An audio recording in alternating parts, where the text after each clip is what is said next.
vaan. Työmatkojen ruuhkat ovat hyvin ikävä vaiva, joten kannattaa ainakin yrittää valita sellainen reitti, jossa väylä on varmasti vapaa. Varsinais-suomalaisessa Oripään kunnassa eräs työntekijä pääsee työpaikalleen vain muutamassa minuutissa. Tässä on Oripään kunnan lentävän lakimiehen yksityisterminaali, joten työmatkojen lähtöselvityksessä ei näyttäisi olevan pahempaa tungosta. Kiitoratana toimii kunnantalon vieressä oleva rypsipelto. Moni varmaan epäilee, että työmatkojen teko moottoripurjelentokoneella on kallista puuhaa.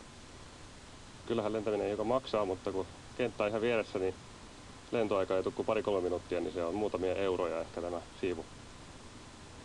Kun työpäivä on ohi ja lähdet kotiin, minkä verran 4 ruuhkaa tuolla Oripään ilmatilassa on? Siellä on aika vapaana taivaanlintuna.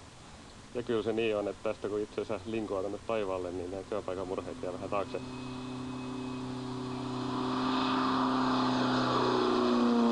Jos vaihdat joskus työpaikkaa, niin valitsetko sen työpaikan sen mukaan, että pienkoneella pääsee työpaikan viereen? Niin, ihan suurkaupungeissahan tämä ei ole mahdollista kuin helikopterilla. Että maaseudulla kaikki on mahdollista. Eikä sun täytyy siis vaihtaa helikopterin, jos menet töihin pääkaupunkiseudulle? Joo, ja sitten edellyttää, että pääkonttorin katolla on vielä helikopterikenttä. No millaista työpaikkaa haet seuraavaksi? Katsotaan, kenttiä mukaan. Joo, tuollaisen kimppakyyti, mitä nykyään suositaan, niin on vähän vaikeaa. Joo, ei ainakaan tuossa koneessa, eikä ole moni liikuu. Kyllä.